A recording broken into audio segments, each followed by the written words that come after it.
but stand-up comedy, that is the rawest art form, I feel. Yeah. And I feel like it made it so hard to have the messy stage I needed. You know what I mean? With any art, you need to let yourself be bad, as they say. And part of it was like, I would have people come up to me like, hey, you're so funny for like a girl. Like, I had no idea women could be funny or something like that. Like, I literally had that. And I think when I got those comments, I'm like, okay, I have to kill it every time because I'm representing like women here. All of women now. And I'm like, no, you just have to be. No, exactly. And I've gotten past that now, but it's like, it's, you know, as a woman who cares what people think, that was hard, an obstacle. And I wouldn't show people. I would just like toil away, and I would never finish the projects. I would get to, I would spend the last, 90% of the time on the last 10%, because I knew if I had to finish it, I had to show people. And then it's like, and I have a fear of like, it's so hard because I struggle to even finish outlines because I've had like 3 friends read my diary.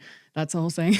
And it's hard being so interesting, I guess. But like, it's given me this complex of like, okay, my first draft, someone's going to read it and think this is my best work. And it just freaks me out. And that's the fear thing. Yeah. You just need to go for it. Yep. You just got to risk it and honestly, I mean, I think a big reason, a way to do that as an artist, and this is me, and this is even a arc I went through. I mean, I've gone through this. I've had to relearn this lesson many times. Like, you make something, you're like, especially if you're in a class or something, you're like, what will my teacher like? And you make it, and then you're like, your teacher's like, doesn't like it. And you're like, oh, geez, well, that work totally failed because my audience of one didn't like it. In fact, I remember this is even like first photography course I took in college, and the teacher was so dumb. Oh my goodness. But like, I did a really pretty clever, I mean, I'm proud of my little 17-year-old self. And I did like a series about a girl who sticks her fingers in a power outlet and then they glow. Wait, okay, this is so weird. We're having a lot of crossover with Creatively. Keep going. Yeah. So it's like, the first thing you tell your kids is not to stick their finger in power outlets. But the thesis of the story is why every kid should stick their finger in power outlets, because then your fingers will glow. So like, risk electrocution to get your fingers to glow. And there's a powerful metaphor in that. It's risk taking. But my teacher was like, this is such a dumb story. Like, I can't even believe it. That would never even happen. And I was just like, and then this is the telling thing. Another girl in the class, she did a story of like, it was just like 3 perfectly symmetrical photographs of a girl eating a watermelon, and then she turned into a watermelon. Like, the last was just of a watermelon. Yeah. And he just went on for like 10 minutes, how this is the best thing ever. And like, that's just such a dumb series of photos. I mean, so anyway, but see, it failed. But so after a while, with that failure, you realize like, wait, I just have to do what I want because I'm my audience. Yeah. And so you just write for yourself. And then if somebody else likes it, that's great. Yeah. Like that, because that's the way you're going to be. Because at the end of the day, probably that's the only thing that's going to come of it. Yeah. Sorry, quick thing is we definitely wrote very different stories, but just like a lot of the things you're saying I've thought about before. And then that specifically was like a part of, it reminded me a ton of like the script I was telling you like flowed out of me. So anyways, well, there you go. No, that's fine. No, in fact, actually, before this interview, I just finished watching at the movie theater the Academy Award nominating shorts and short films that were nominated for Academy Awards. And one of them is about a woman who discovers that she's a robot through the CAPTCHA test.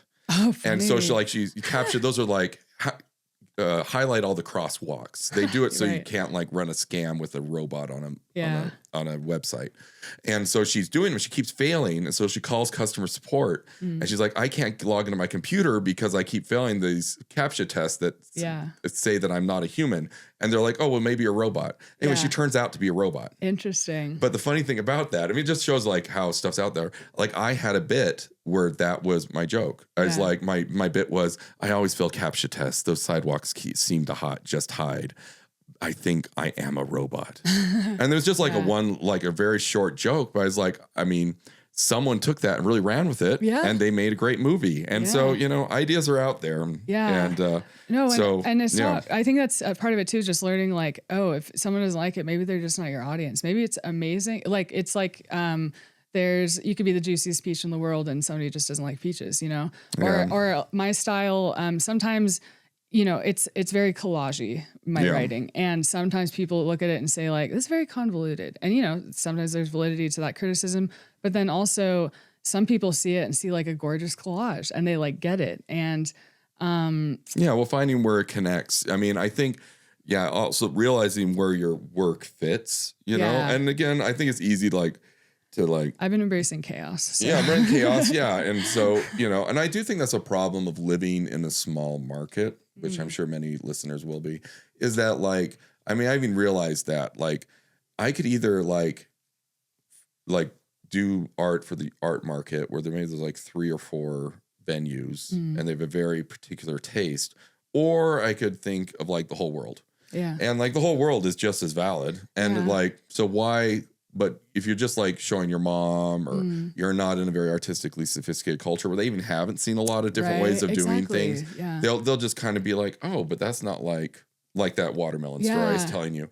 Like, oh, that's not what I was. Yeah. That my taste, and I'd find out later with this teacher that his tastes were like perfectly symmetrical, like technically precise, black and white landscapes. Totally. And so again, it's like that's just not my audience. Yeah. And again, he would like the things he was interested in were just not even on my radar at all. Yeah. And I found out there's my audience, my market was bigger and more exciting. Yeah. So well, I think sometimes people think like, okay, if I don't like it, then it's not good. And I think they put that on you a bit where it's like, well, I don't, you know, it's not my taste, so it must suck. No, that's true. Yeah. And everybody's a critic. You know, I mean, that's like classic thing because everybody kind of fancies themselves consuming some sort of art or something. Yeah. But really, I mean, that's where like talking to people who have a lot of experience and have seen a lot of things.